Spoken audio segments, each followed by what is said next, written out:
Okay, friends, good morning. It's a pleasure to be back again to the Indore Study Circle, and I'm very, very happy to see Javier with us, and want to thank him for accepting the invitation from the Indore Study Circle to speak before this group. Javier doesn't need any introduction, for that matter, anywhere in the K Circle, especially in the uh, Study Circle, Kismuti Study Circle Indore. But I'll briefly introduce him to the audience, especially those who have not heard him before. Uh, Javier was born in Spain, and in his mid teens, he came across the work of J. Krishnamurti and was instantly struck by its wholeness and ring of truth.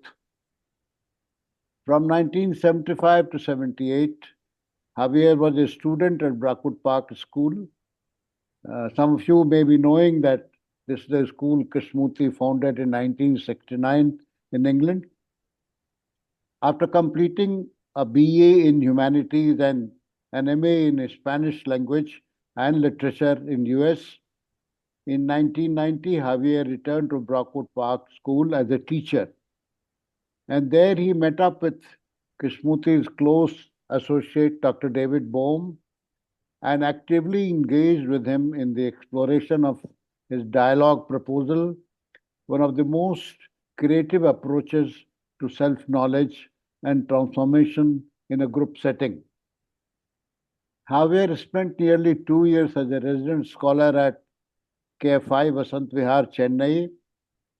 On his return to Spain, he conducted a K inspired inquiry group, translated several Krishnamurti books into Spanish, and became a trustee of the Spanish Foundation. The foundation, which is responsible for disseminating Krishnaji's work in the Spanish-speaking world. He also joined Krishnamurti Link International, an association of former Brockwood uh, school staff members brought together by the German industrialist Frederick Grohe, who passed away last year, a few months ago, who was Krishnamurti's close friend during the last 2-3 years of his life, and a lifelong financial supporter of the Krishnamurti institutions worldwide. Javier was one of the main editors of KLI's magazine, The Link, which served as an international forum for the study of teachings. In 2000, Javier moved to the Netherlands, where he has been residing ever since. He has been collaborating with the Dutch Krishnamurti Committee and continues to be associated with KLI. He edits Frederick's newsletter and is involved in KLI's international network of activities. In 2016, Javier started giving a course offering a comprehensive introduction to K's life and teachings. The idea for this course stemmed from his sense that the teachings are universal in nature and a potential avenue of significant insight and fundamental change. As such, he feels that they deserve the closest study as well as widest dissemination for their veritable education for the mankind. Javier was also a speaker at KFI Chennai last year, a part of CCD, Center for Continuing Dialogue.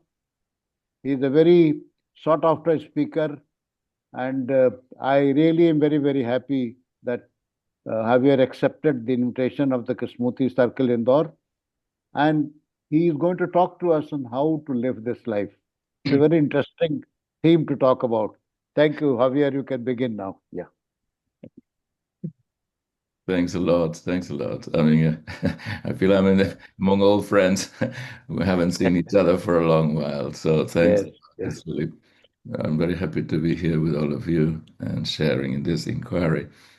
I think pretty soon we will need to update my introduction. Oh, Time, okay. time passes, things change. But yeah, I'm no longer living in the Netherlands, for example. I'm now living in Spain. Mr. Groh had passed away, so we'll have to think Okay. about what's going to happen to his newsletter. Just published it, and I hope you got it. I Um, got it. Yeah. yeah, so we will not be publishing anymore in print anyway. So we'll Okay. see if we manage to continue it at least digitally. So that's two small details. Okay. So we're going to talk about, I mean, I was approached just a few days ago or a week ago or something like this, very recently about joining you, and I agreed on the last minute. So this is an inquiry that is very spontaneous. So I hope it will have that quality, though we're going to go through Krishnamurti's work and his approach to life. Indeed, I'm not going to tell anybody how to live. That would be presumptuous and dishonest. So we're not in that business in this group or in the Krishnamurti world or in life as a whole. But it was a question, of course, it's a question that has been with us for a very long time. I think probably since the awakening of consciousness, there was this question because contradictions were immediately perceived.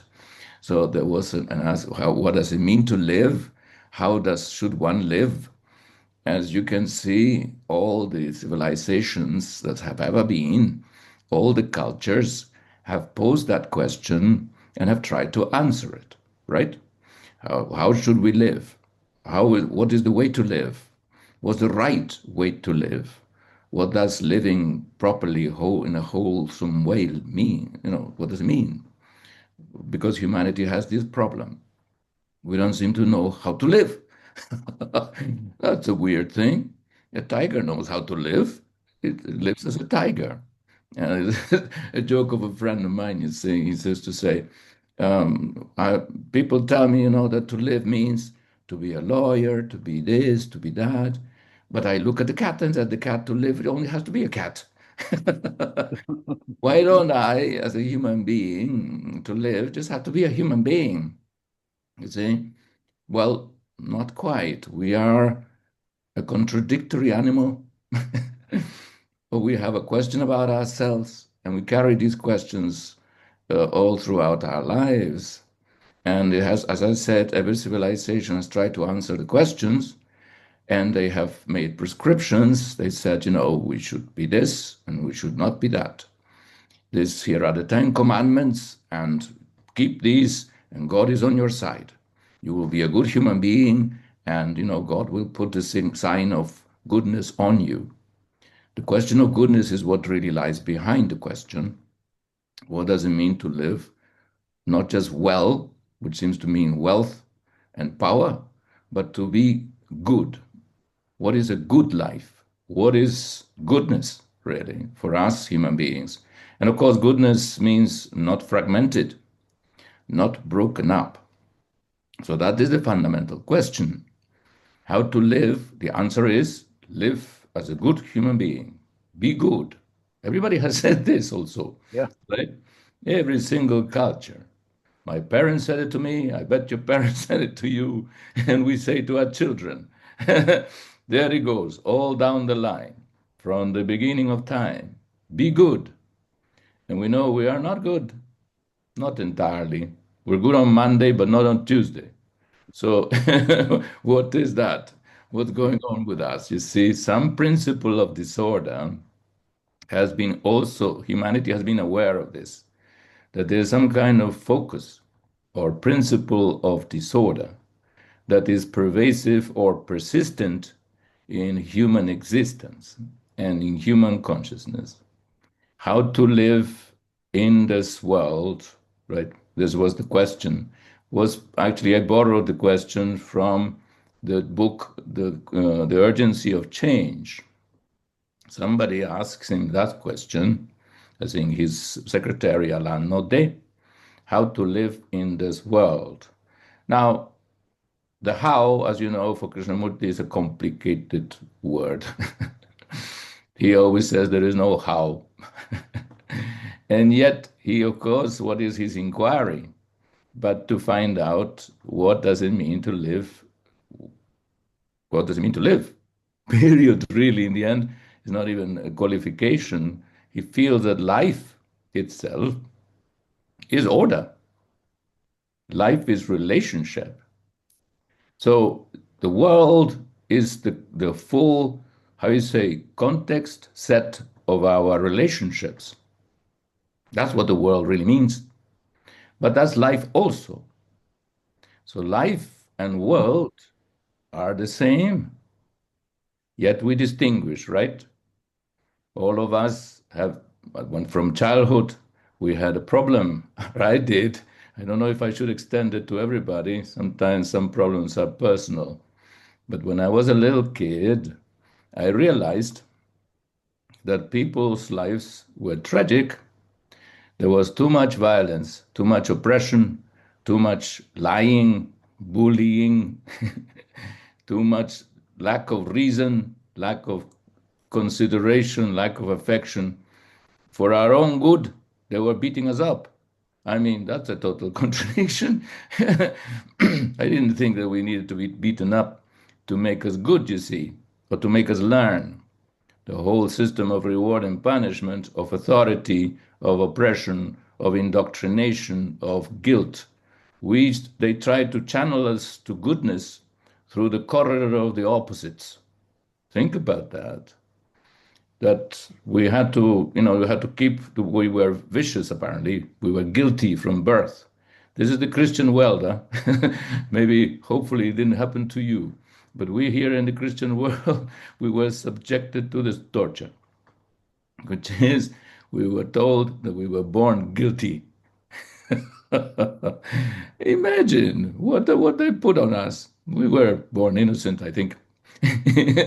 But they blamed us for everything. They said, no, you have a principle of disorder. See, there's the consciousness of the principle of disorder that society and cultures everywhere, the Judeo-Christian, the Hindu, the Muslim, everyone has pretty much sprang from, right? An awareness of disorder, an awareness of what they call evil. That there's a principle of evil in the world, in ourselves, that we are heirs to, and that we need to break that pattern if we can. And here are the prescriptions of how you should be or not be. And there we go. See, so the corridor of the opposites. You're greedy, you should not be greedy. You're lustful, you should not be lustful. You are aggressive, you should not be aggressive. You're proud, you should be humble. You are lazy, you should be diligent. What else? I don't know. Any number of those, you can pick them up, you see, one by one, and apply them, and then you see that you have an opposite instantly in sight, right? So we try that way, and it has not worked.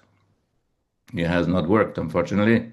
So the religious mode, the religious approach, has been the principal mode of trying to change humanity from this evil tendency that we have detected in ourselves from the beginning into the way of goodness.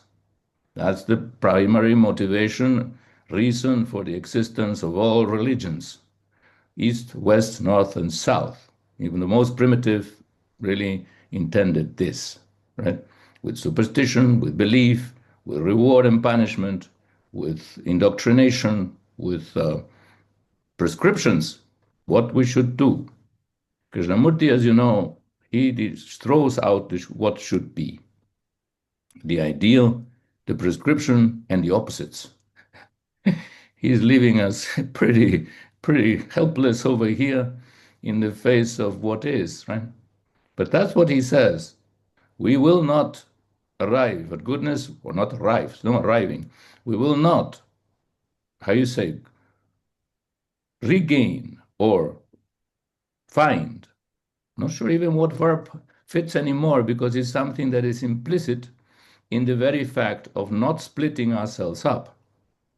The sickness of humanity, the reason why we don't know how to live, is because we are fragmented, because we are fragmenting just about everything that we touch. This is the fundamental factor of division and conflict, inwardly and outwardly. Krishnamurti's diagnosis in this regard seems to me to be very valid.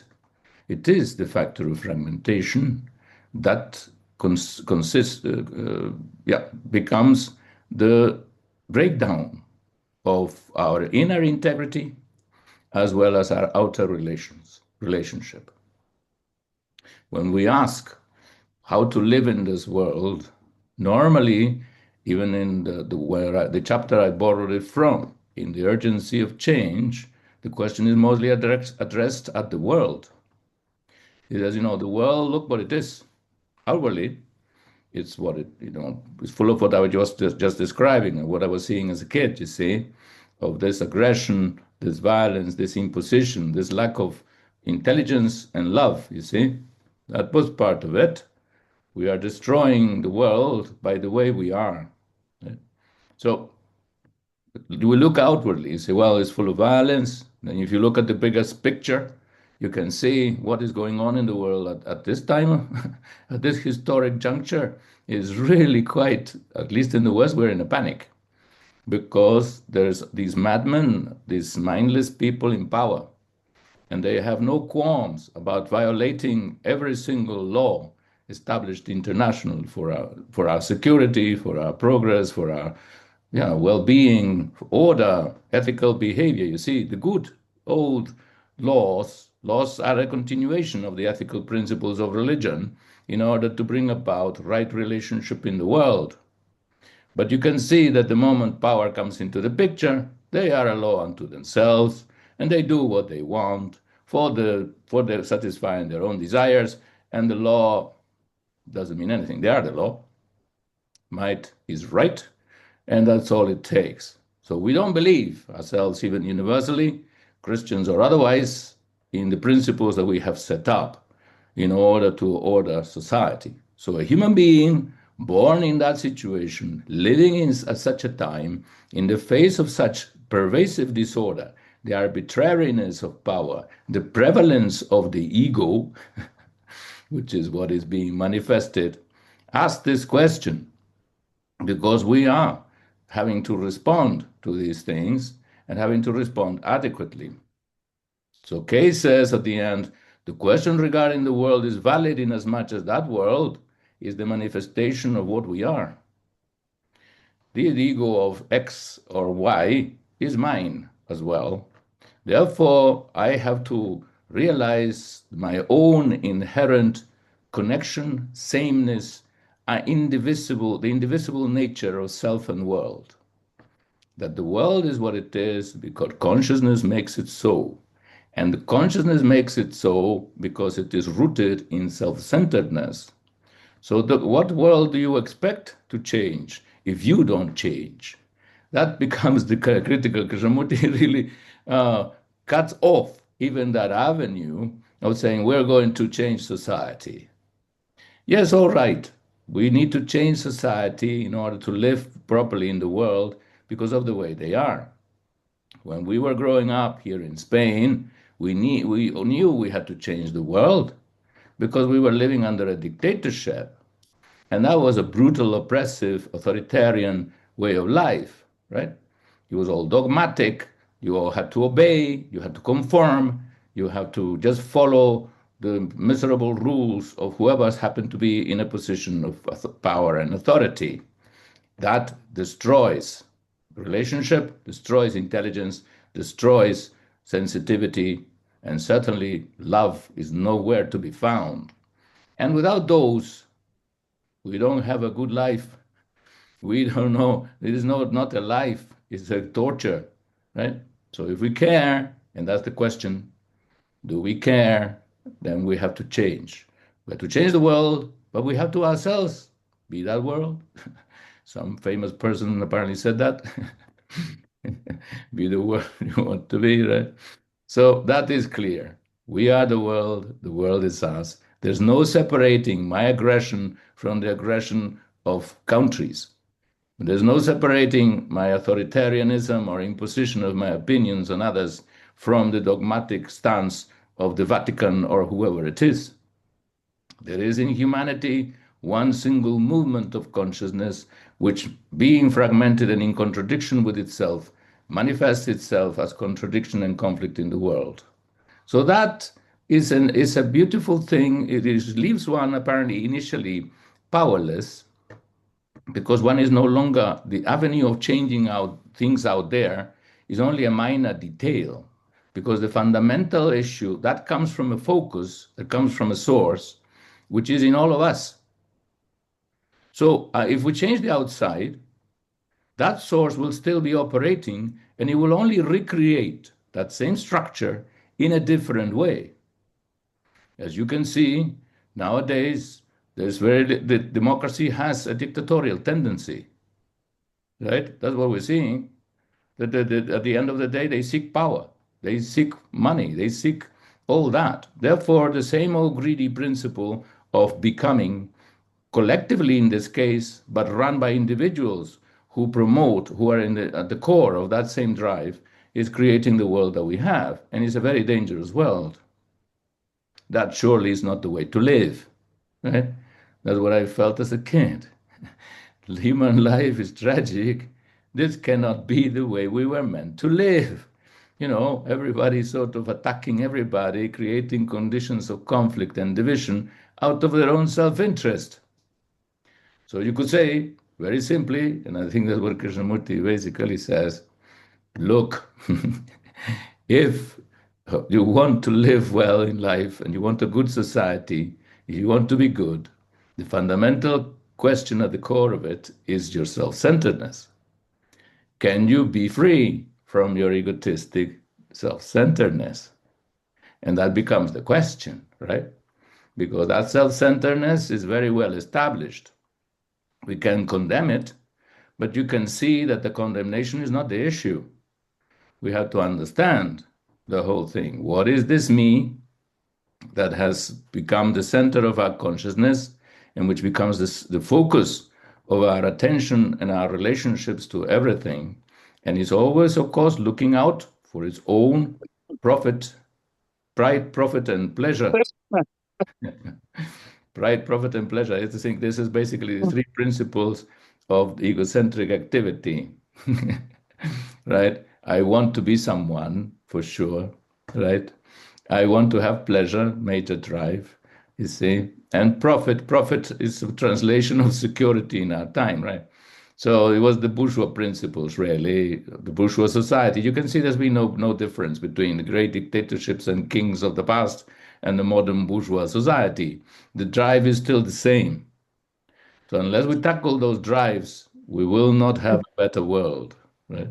So how to live in this world, how to change the world, draws us back. The world is just reflecting what we are inwardly. We can legalize it outwardly, like Krishnamurti says. The world is just a legalized expression of ourselves, right? We just institutionalize violence, institutionalize greed, institutionalize selfishness, institutionalize the wish to be someone or something, and then we call that society. We create a constitution that guarantees those things. We create the law and the police and the army that will enforce it. See, all this is a mirage in a way, right? Krishnamurti, I think sometimes when I look at it, at the world through Krishnamurti's lens, it all looks like a mirage. You see, it's all just, we give it such objectivity, such importance, such vastness. There are such vast amount of money put into this. Millions of people moving according to an idea. They think they are Indian. They think they are Chinese. They think they're Japanese, Americans, and so on. They are Hindus, Muslims, Jews, Christians. Whatever it is all a mirage. It's a mirage made up of the self looking to secure its survival. So the animal is behind it. Careful. There's not just something that we constructed. It's something that we borrowed, or rather it's a continuation of our animal background. The monkeys live like this, and we're still monkeys. This is part of the problem. We have not really moved beyond the animalistic background of the search for security through territoriality, the domination, sexual domination, the internal hierarchical principle of who's the boss and who obeys. We're still in that mode. Say so is conditioning. We are conditioned this way We have not looked at the conditioning, and we do not see that the animal conditioning no longer works for us. Our minds require freedom, because otherwise these are factors of fragmentation again, and therefore factors of conflict. We're now looking at more war. They talk about war like it was, going for a cup of tea, at the end of the day. These people are absolutely mad. It means they have no conscience. They have no awareness of their true responsibility. And that's because everybody pulls, for their own interest, and they're competing for it, and they're building up their armies. What are they financing? Not healthcare. They're pulling the money from healthcare and education and putting it into weapons, because weapons, the arms industry is very profitable. I don't know. I mean, if the madness of it. There are some days when I wake up and I say, "Is the world still the same?"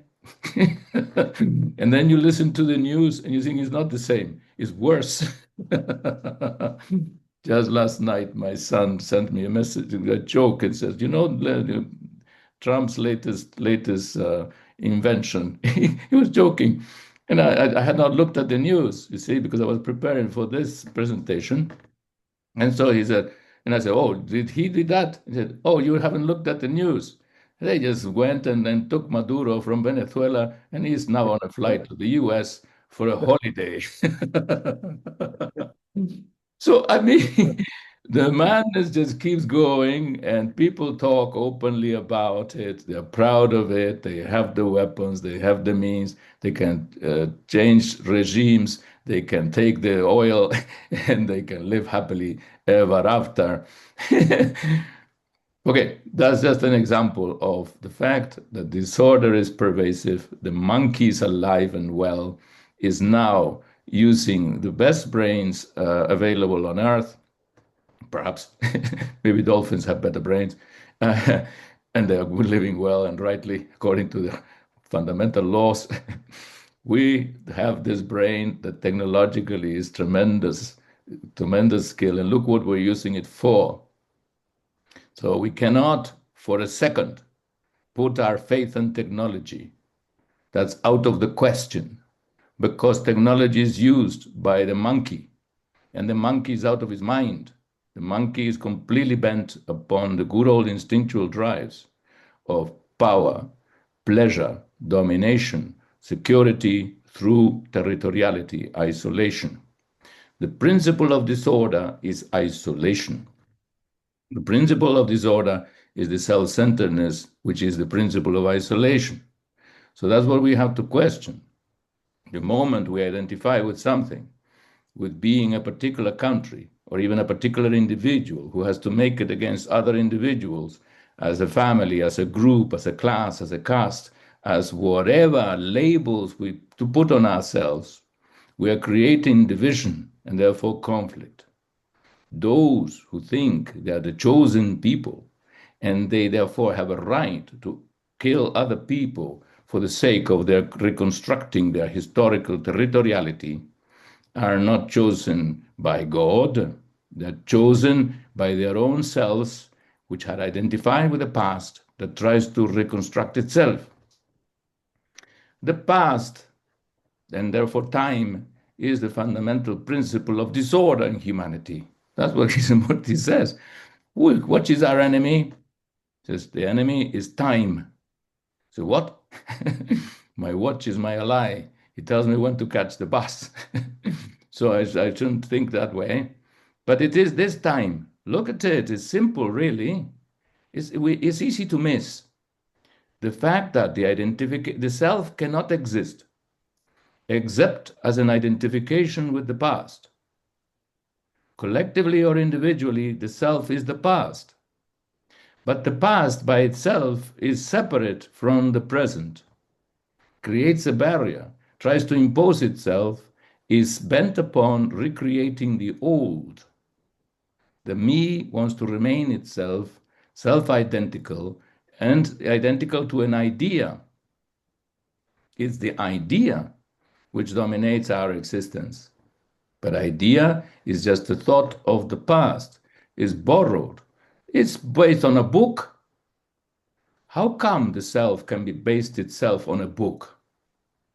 The book of mankind is much vaster than any Bible you could ever write.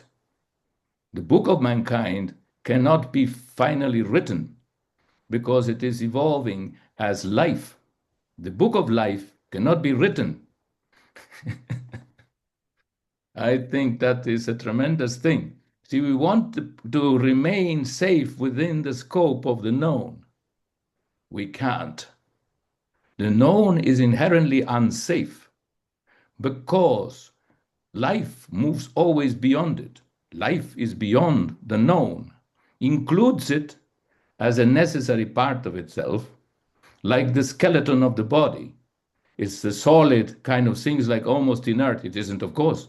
It is moving like everything else, but it has a relative stability. That's what allows the muscles to hold. Otherwise, we will be a blob of, I don't know, jelly. No, there's some solidity that being requires. That's correct. But that's the known. It's a structures which are self-referential in terms of that which repeats or has a continuity. But life itself has no continuity. That's something extraordinary to bear in mind. Truth for K is not accumulation of knowledge. And therefore, living in knowledge and in the known is not living in truth.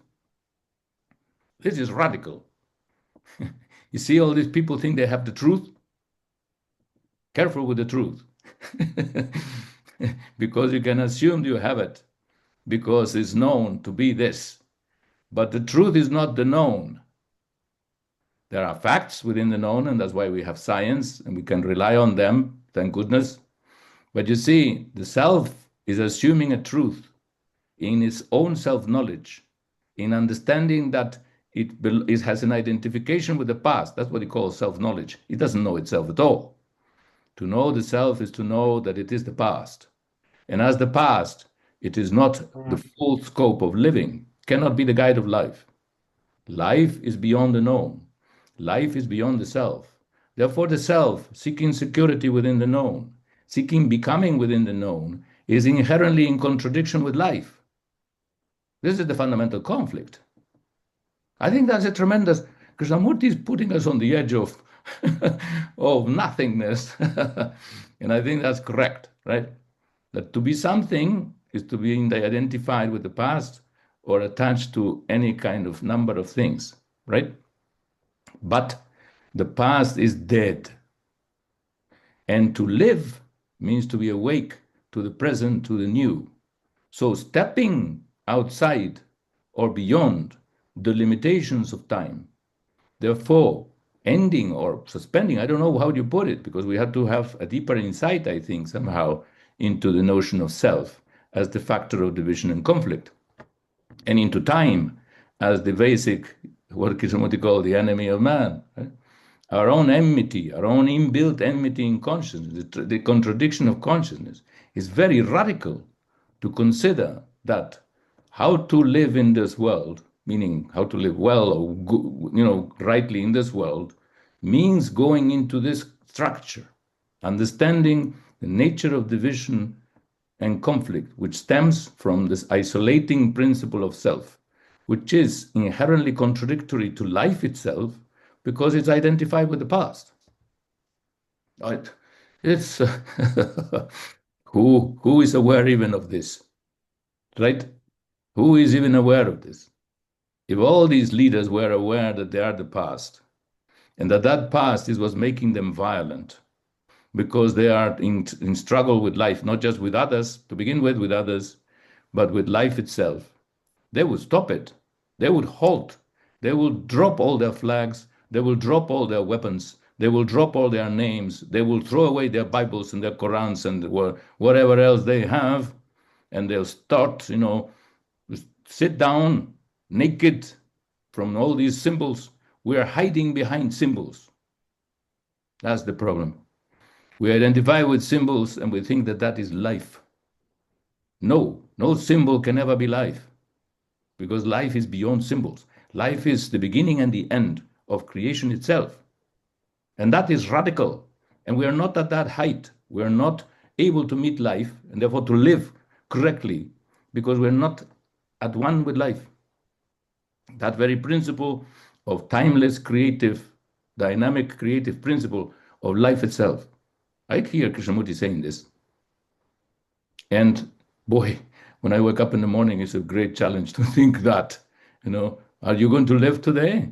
Or are you the same old dead entity that's just, arranging things? See, I had to make my arrangements every day, right? I have to think what is the list for today. So it's X, Y, and Z. And what's the list for the week? So I know I'm meeting so and so, having to go to the office of such and consult this, and my taxes, my car, my health insurance. I have to do all this. I just moved to Spain, so I had to reconstruct my life in relation to society. So living in this world means also that. But of course, Kay says, no, we're talking not of survival and arranging the daily affairs. Everyone has to do that. And hopefully, we are together creating a system that is mutually supportive, based upon kindness and intelligence and compassion, right? We are living on earth together. We are one humanity. Therefore, concern, mutual concern is paramount, is inbuilt in that awareness of being the world as part of our responsibility, of our care. And if one cares, then one acts accordingly, right? Not with greed, not with this, not with the other. To live in the world rightly, we must deny the world, Kay says. Why? Because that is the destructive factors of the world that are inbuilt in it, the greed, the ambition, and so on.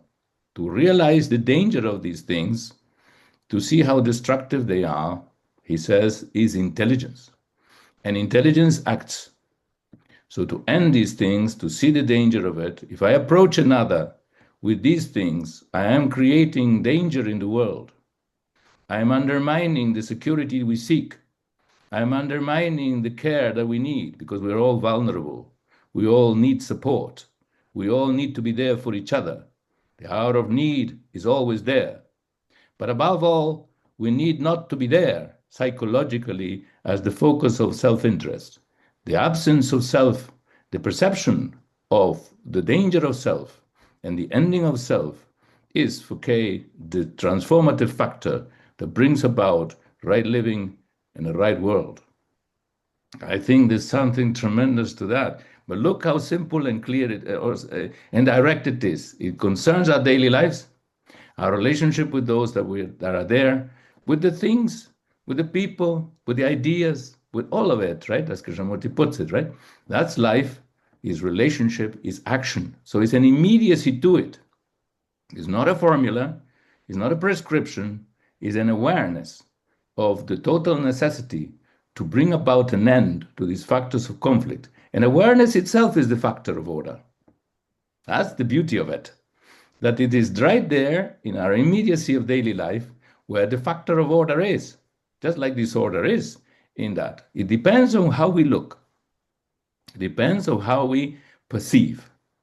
If we look, he says, with the eyes of the past, then the past will continue and fragmentation will endure. If we look without the past, order is immediately there because there is no continuity from yesterday to today. And it's that continuity of time that fragments living. So we are living. Look where it's at. It's in our eyes. I think that is quite, I found that poetically beautiful. It's in your eyes, old boy. Don't look to me. Don't look to anybody. Don't look to your religion. It's in your eyes. How do you look? How do you see? The world will be what it is. Continue according to how you look, or it will be a different world. Because the new and the old are in your eyes. And if your eyes look from the past will continue. If you look without the past, then something new is coming into being. So how do you bring order?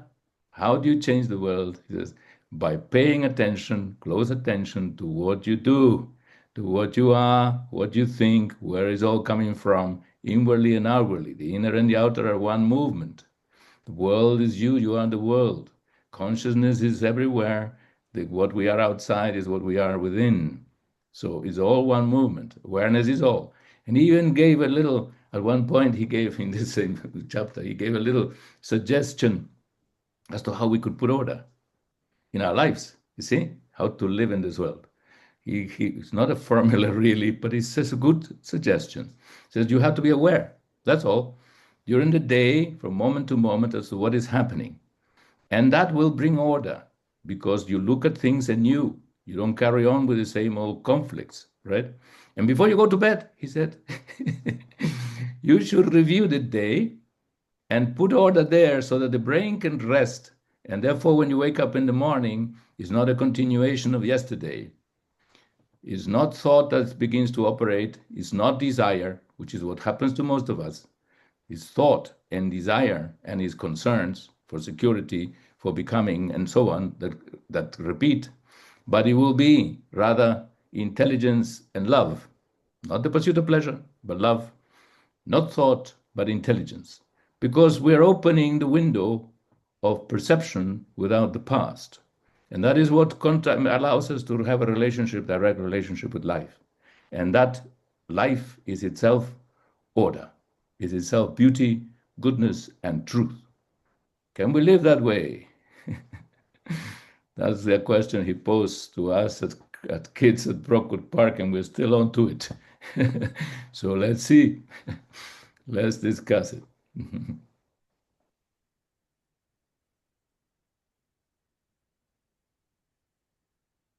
Thank you, Javier. I think it's very nicely placed.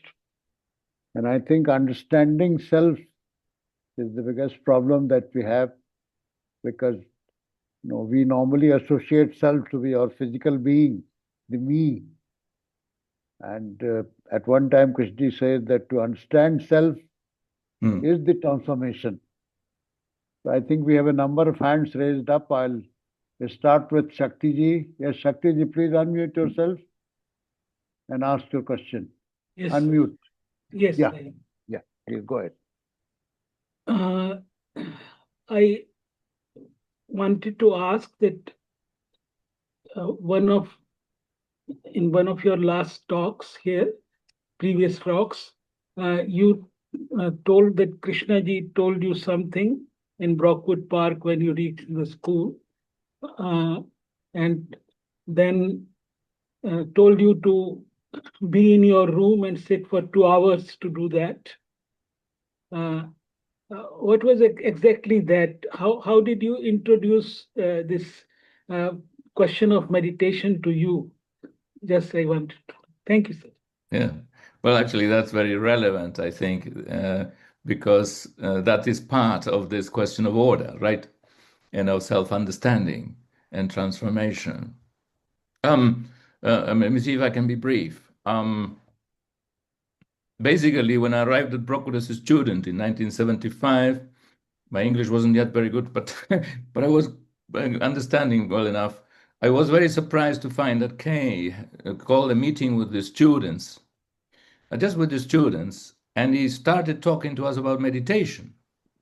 Now, I was a bit surprised because I knew from having read some of his books already that there was an order. Maybe there's the later books that I read. See, he starts with the world, conflict, division, self-understanding, consciousness, and only then comes to meditation.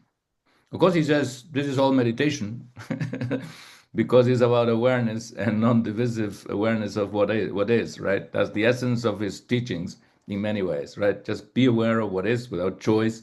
That's transformation. Meaning there's no transformation. There's just being aware of the factors that deviate us from what is. And therefore, we're always in contact with actuality. And therefore, there's no contradiction in our lives. Contradiction is the core factor of conflict and sorrow. So this is the way.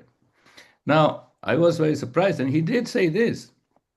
As far as I recall, he told us, sit down with your back straight. He gave us instructions. I mean, you can find it in the books on education, particularly. Krishnamurti really, he didn't do this in his public talks, but in his schools, he was very concerned that the students and the staff should learn meditation, should explore meditation. He was not against meditation. He was against certain, not against, he dismissed, denied the validity of traditional methods like concentration on a word, repetition of mantras, concentration of your breath, or whatever it is. No concentration. He dismissed concentration. That was his thing. He dismissed control, right? There's no control. You see, control is the controller is the controlled, he said to us. Forget it. There is no, you see, that's the lack of control. That means you're out of control. I mean, there's something beautiful about that. So he told us, right, the whole thing about sitting, straight, quietly, closing our eyes, and so on, fixing even our eyeballs so that they didn't move, because the movement of the eyeball is directly connected to the movement of thought. So not to incite thinking, he said, it's good. I mean, you want to hear this? All right. Okay, I'll be a bit more detailed then, because I was rushing. I'm sorry, uh, because I don't want to take too much time on one question. But okay, maybe this is irrelevant. And apparently, I mean, for in Indian culture, of course, meditation has had such a central factor. Maybe we should give it some time. Sorry. So, all right. He said, sit quietly. This is the factor. There has to be complete relaxation of the body. So sit. He suggested sitting in the lotus position. We were Westerners. Western body is very rigid. So we had to learn to sit in the lotus position and with the back straight. Very important, because the blood must flow to the brain, he said. Must be well oxygenated, right? So, and then you see whether you can be quiet. Now you find that the body is not quiet. You're itching, your sadness. They said, don't control it. Watch it. Right? Just watch. Don't control. That was his thing. No control. When that is quiet, more or less, then you can close your eyes and fix your eyeballs so they don't move. That already quiets down, helps to quiet down thinking. And then you watch thinking. And you realize there is, Dr. Parekh, you want to say something?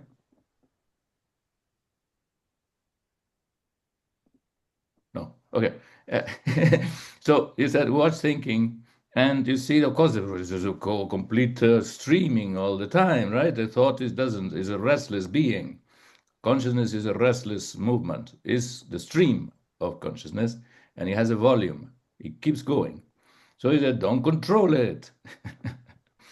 There's no good or bad thought. See, don't judge either. There's no good or bad thought. There's only thought.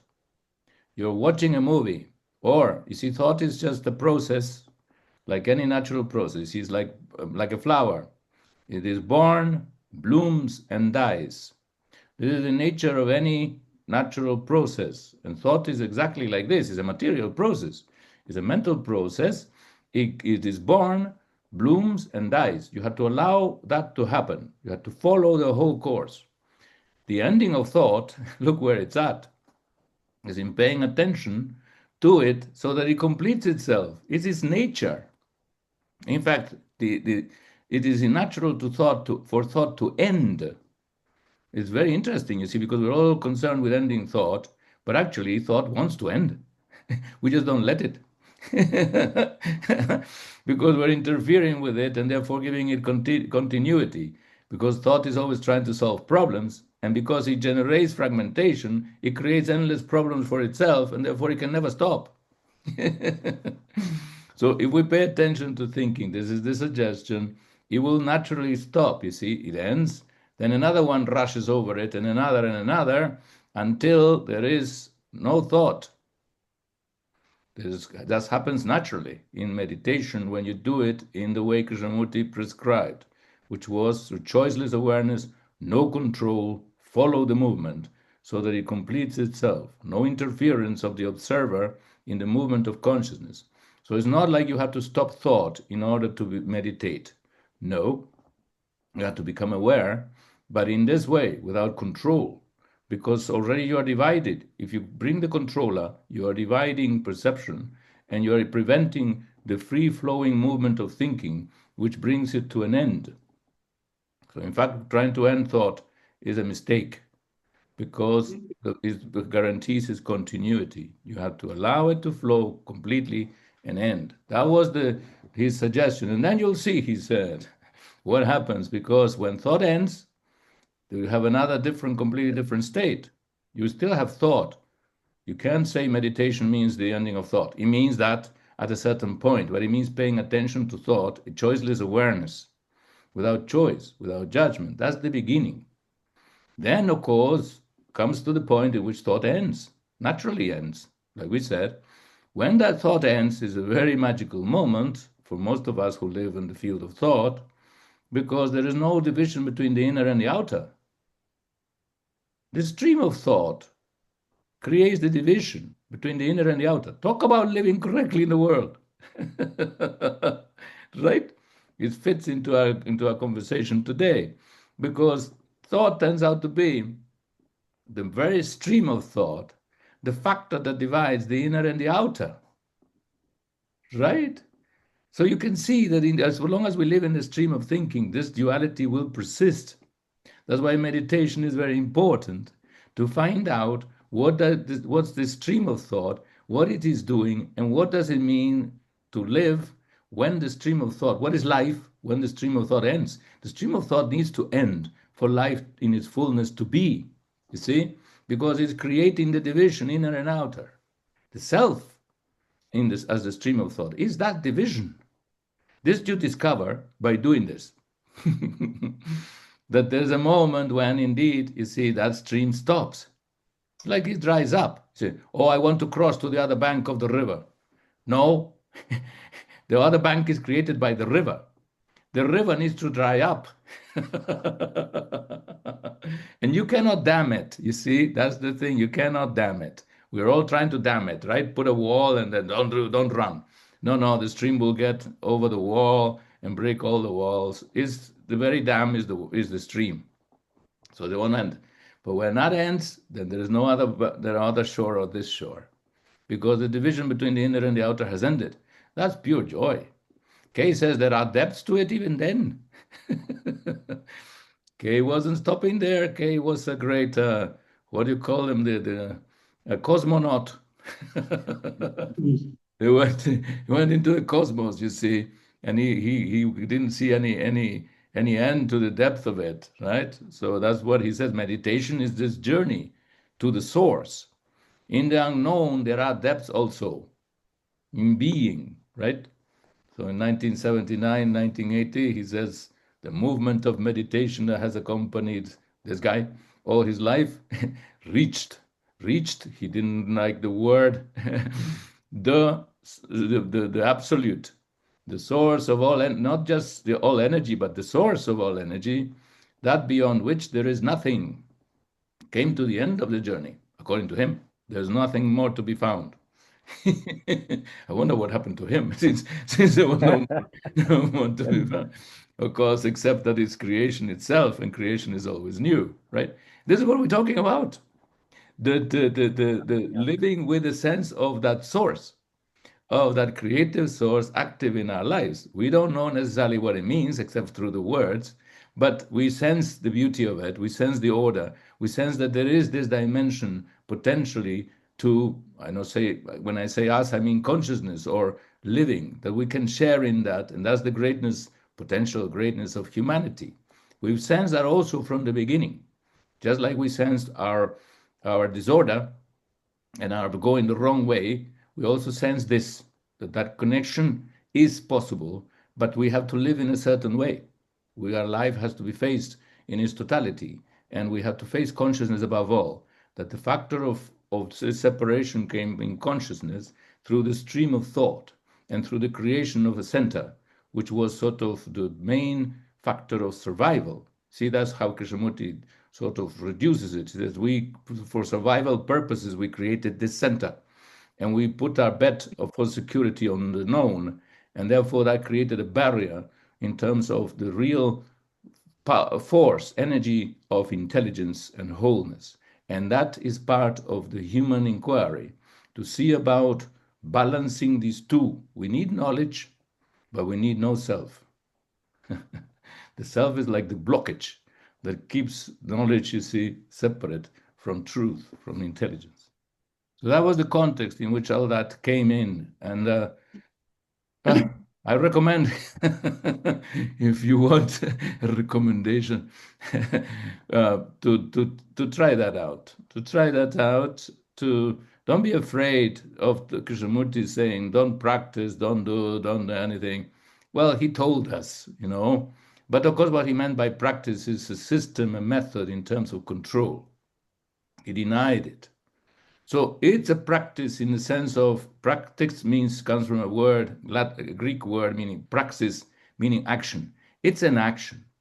As long as it is an action, it's all right, you see. Action meaning being present to what is. See? Not just forcing the system into a previous conceived notion. This is the key difference, I think. It's subtle, but it is fundamental. That it is to be alive to the moment and not just following a system in terms of an idea that I'm going to subject myself to in order to achieve something. There's no achievement in meditation. There's no experience in meditation. He always kept saying this. Why? Because it's living what we're looking at is being in direct contact with what is. So that there's not even a residue to gather. There is nothing to become in this. There's nothing to it. But the very wholeness of perception, that's the key to it all. And who's going to get anything? You cannot even be there yourself, in a sense, in order for this to happen. It's a discovery. It's a journey of discovery into being and wholeness. And wholeness is there. Look where it's at. In perceiving without the perceiver. Voila. I think Krishnamurti put it very simply, and I think that's true. I'm not sure if I answered. Thank you, but I hope I did more or less give you a picture. Huh? Sorry. Thank you, Javier. Before I go to Harshad Bhai, there is a query on the chat box from Gautam. He says, could you describe on timelessness and consciousness? Again? You want me to repeat it? Yeah, please. Could you describe on timelessness and consciousness? Describe timelessness and consciousness. Yes. Oh. All right. Well, you see, within the context in which we're talking, let me see. I don't know if I can even answer that question, but let's see. Let's approach it. Consciousness, you see, the very word means the field of the known. It comes from Latin. In English, we're talking English. Very likely in Sanskrit is something else. Do forgive me. The etymology is also its own limitation. Yes. But maybe in this instance, I think it does point to something which is actual and relevant to our discussion, which is the Latin consciousness, conscientia, is the gathering of knowledge. Science means knowledge. Sapientia means knowledge. So it is the field of the known, per definition, etymologically. And knowledge is the past, inherently. So knowledge, memory, is time. So Krishnamurti puts all that together, not from the language, but from his own insight, and says consciousness is time, as per the definition.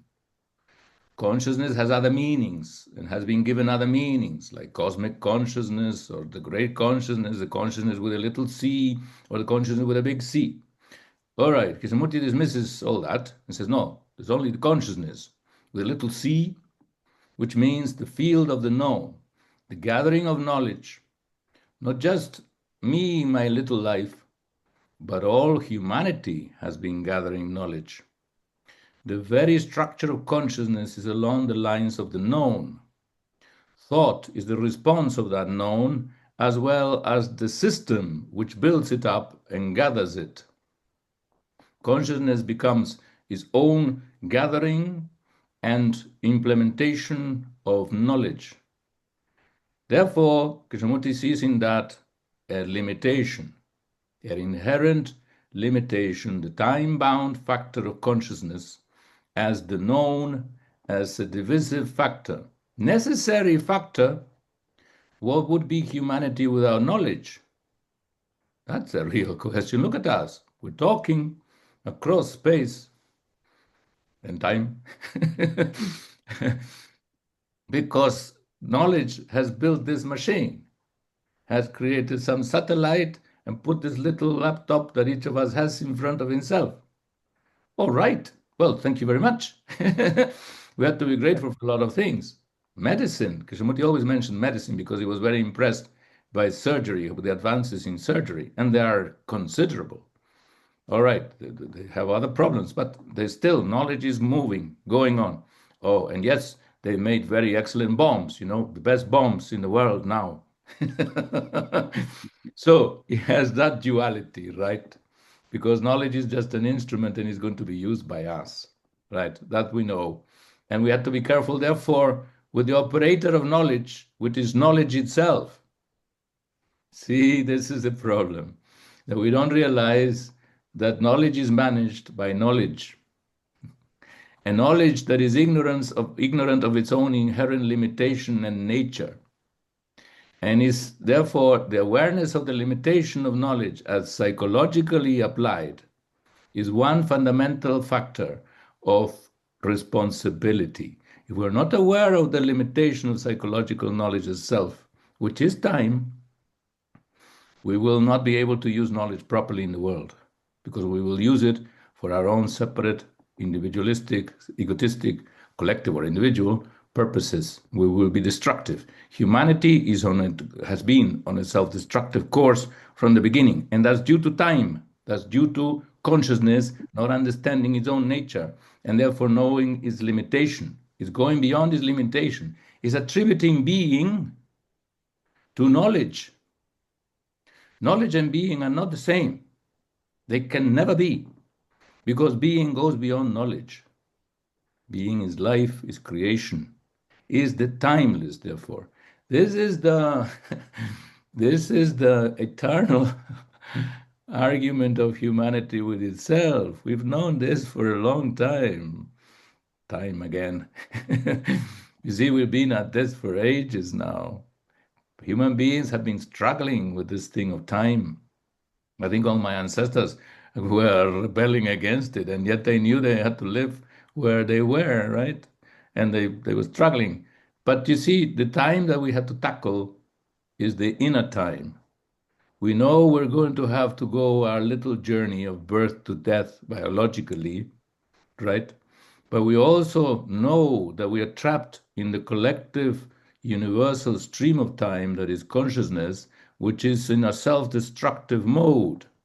The awareness of that, which was part of my awareness even as a little kid of the tragic mode of existence of humanity, that was part of it, I didn't see the vaster implications, has to do with this. As long as we based our life on time, we're separating ourselves from being. And as we separate ourselves from being, we break down relationship and we create conflict and we maintain a self-destructive path. This is where humanity is on. This is what it has been in a long time, and now we have the means to finally achieve it. I mean, I'm putting it in a funny way, but it's a dark prospect, right? So timelessness, you see, we don't know what it is. Because it's not in the known, you see. But we all, in a way, knowing has all kinds of meanings possible, right? Most of us, and this is maybe important to remind ourselves, have actually had the encounter with the timeless.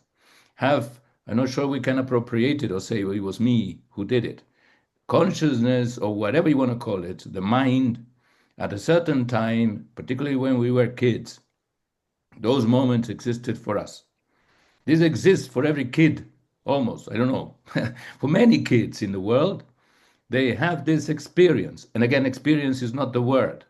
Within Krishnamurti, experience has a particular meaning, and it means recognition, and therefore something that was already before. But that's not what we're talking about. We're talking about the sudden awareness of a different quality of being which has not these limitations, in which the inner and the outer no longer exist separately. There's no me. as separate from the whole. The wholeness of life is evident to ourselves. I don't know if you call that consciousness again. You see, that we have a limitation in the words. It should be called something else. It's an awareness that is no longer from the known. The known may gather it, may name it, but he knows it's not that.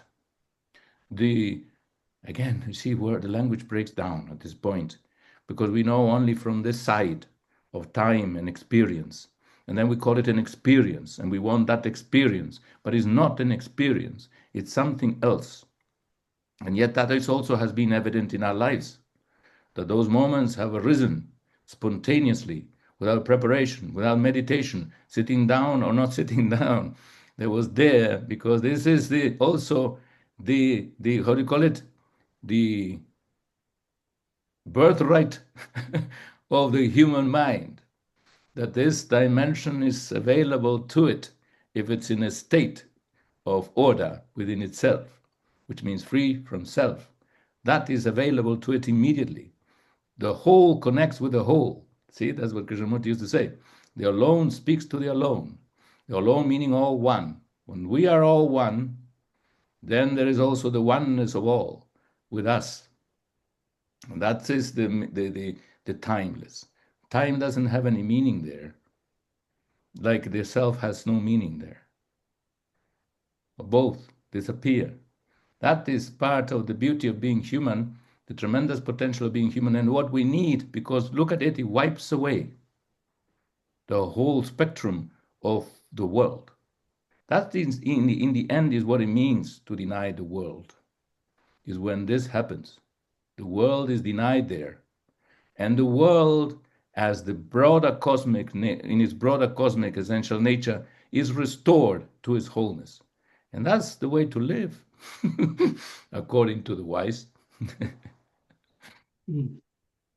Thank you, Javier. I think Harshad Bhai wants to say something. Yes, sir. Go ahead. Yes. Thank you, Javier, and thank you, Dubeji. How to live in this world?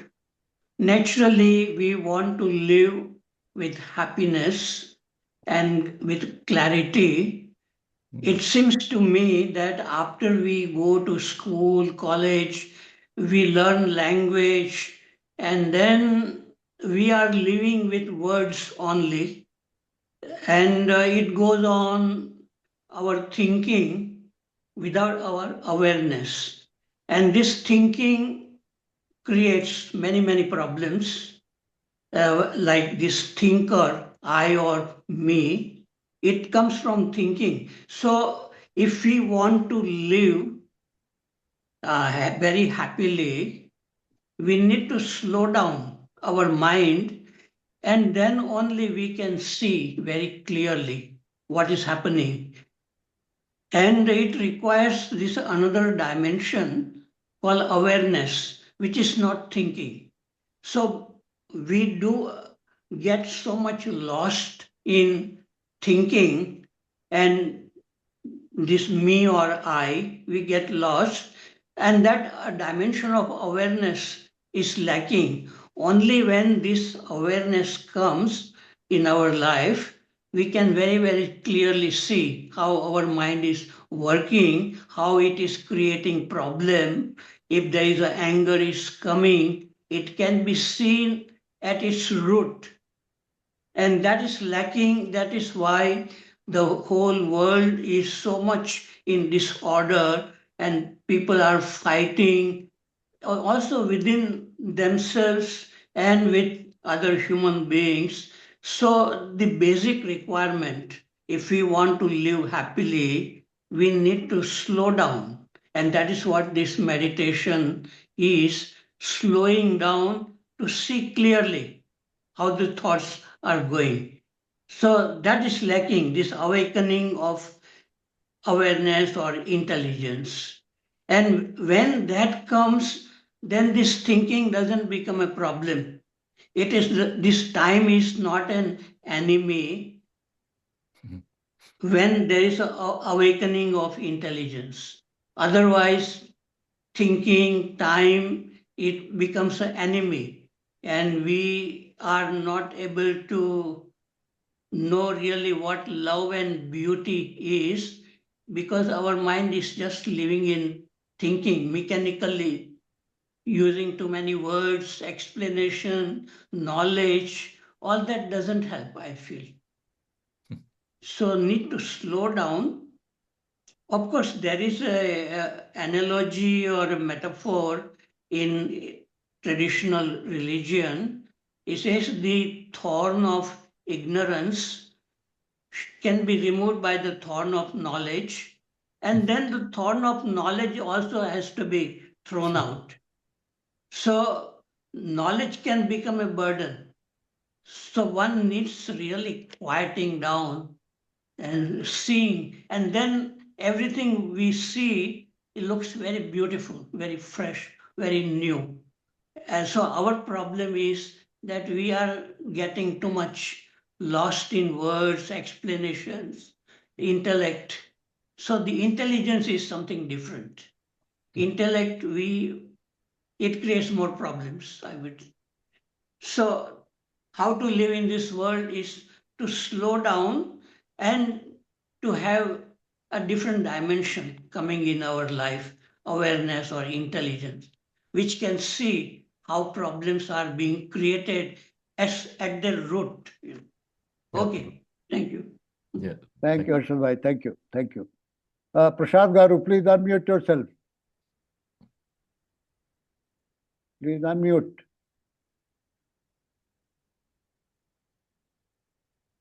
Prashad Garu, I think he's not there. Yeah, please. Please go ahead, sir. Ask question. Yes. So I just want to add a small point, sir. Like the very how to live is the problem of conflict. I'm feeling because the how to live when it is a knowledge, it is the root of conflict. I felt like that.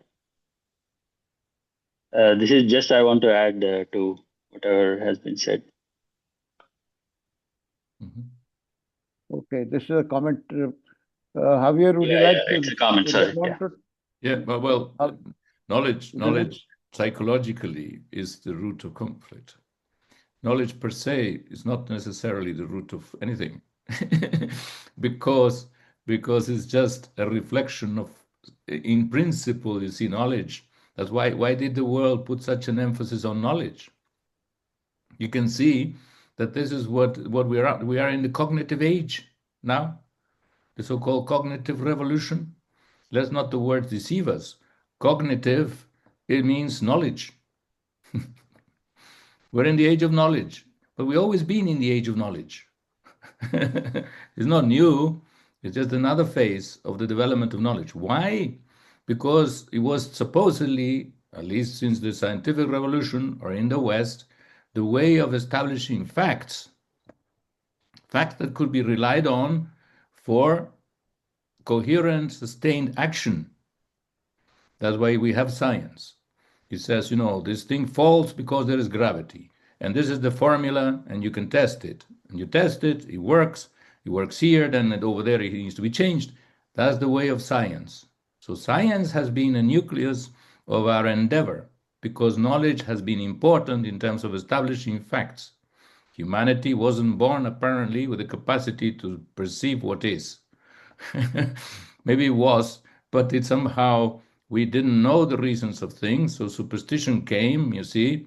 Humans were sacrificed to the gods in order to ensure the rains. That was a mistake. So we had to really figure out what was the rain and what was the right thing to do if it was going to rain. If you want to dance, dance, but don't kill anyone for it. So we had to establish facts, you see, that's the problem. Humanity seems to say, we are living in illusions, let's see if we can have it. And they said knowledge. They call that knowledge. So that's what we have done, and we have done to a great extent. But we don't have the same quality of factual understanding of our own psychology. The psyche is living in an illusion. This is what Kay says. You see, all right, you have facts there, and while here in the mind, you have illusion. And unfortunately, the inner invariably Well, it controls, the psyche controls the outer, controls knowledge. I put it this way, psyche controls techne. See, psyche dominates, is what drives technology. As long as an illusion is driving a fact, that fact is at the service of an illusion, and you can expect disaster. So knowledge itself as fact is not the factor of conflict. Is this knowledge, which is illusory, as to what we are, because it is the past, that's why it's knowledge, see, and we don't see it as knowledge. You think it's me, and that the me is alive, but the me is dead. That's a problem. We don't realize this. It is the past. The moment the me establishes itself is actually as an identification and function of the past. That's what Krishnamurti calls knowledge, though it's illusory. Calls it knowledge because for him knowledge is just memory. All memory, factual or non-factual. That's the use of the word, we could refine it, okay? So that's more or less the issue. It's psychological knowledge that is really at the core of these disasters. So this is what we have to look into. What does knowledge do in the psyche? Is the psyche therefore illusory or not? Because if it is, and you can see that it is a great extent, because it's bringing about conflict while intending peace, is bringing about war while intending security, and so on. Is in a contradiction. If it is in a contradiction, is not fully alive to the fact, is not factual. See? Whatever is contradictory is non-factual. So that's what's happening psychologically in humanity. That's why knowledge is dangerous psychologically. That's where it's dangerous. So, but we have to go further into this. Of course, we don't have time now. Thank you. Thank you, Javier. I think we have about 8 minutes. We can take two brief questions, Chaitanji and Dr. Kulkarni. So, Chaitan, please unmute yourself. Chaitan. Chaitan is not there, perhaps. No. Can you hear me? Yes, we can. Yes. Yeah, it was difficult for me to unmute myself. Okay. I have just one question, but a question that points to something, a very troubling question that I have been living with. Javier, thanks for your talk. You said, while talking about consciousness, you said it is the field of the known, which means consciousness, which is a stream of thoughts, thinking, emotions, and the whole thing is a field of time. It's a field of the known. We also talk about choiceless awareness. I mean, Kay talks about it. You just mentioned it. Now, in that choiceless awareness, you pointed to the possibility of watching that thought exists, that it is possible to see that thinker is a creation of thought. And you also talked about the possibility of watching the process of thinking, which reveals the relationship between the thinker and the thought. So thought, thinker, and the process of thinking that connects the two, it's possible to watch all three of them, right? The observer, observed, and the observation, the process of observation. And then you talk about, and I mean, Krishnji also talks about the possibility of discovering choiceless awareness. Now, if the whole consciousness is the field of the known, or the field of the thought, where does it exist? Are you positing something which is external to consciousness, which is not part of the consciousness? Because you yourself have described consciousness as a field of the known. Now, something which is I'm just assuming that the choiceless awareness is also from that field of the known. Now, something which is from the field of the known itself, how can it operate on and bring to an end thought, thinking, and the thinker, which are also the field of the known? Right? That's one question. And are you not positing something which is not part of the consciousness? And therefore, when it watches consciousness, as we know it, it comes to an end. So, what is the nature of this choiceless awareness? What is the nature? Is it part of the consciousness? Are you saying that there is more to consciousness than just time? That there is some intelligence in it which can be awakened, cultivated, and therefore it can watch choicelessly? Because thought cannot watch choicelessly, as far as I can understand. So, where do you, place? What is the location of in this consciousness of choiceless awareness? I mean, there are other traditional philosophies and so on that they have very clearly said that choiceless awareness is your true nature and so on. But we are just sticking to what Kay said and your explanation and your description of it. Now, can you throw some light, or if there's time permits? I think we have just 4 minutes, so Yeah, 4 minutes will be enough. Just 1 minute will be enough. The truth takes no time. So I wish I knew the answer to your question. This is a matter of experimentation to begin with. You will have to face the movement of thinking. And to actually come in contact with it is a matter of contact. And therefore, what we're talking about is seeing what stands in the way of contact. And what thought does, it splits itself into two. We see that even. To watch the way we watch is at the heart of this whole question for me. That we are not aware how we watch, from where. We're not aware of the presence of time in our eyes. What we said before, it's all in the eyes. That's also metaphorically. It's literally and metaphorically so.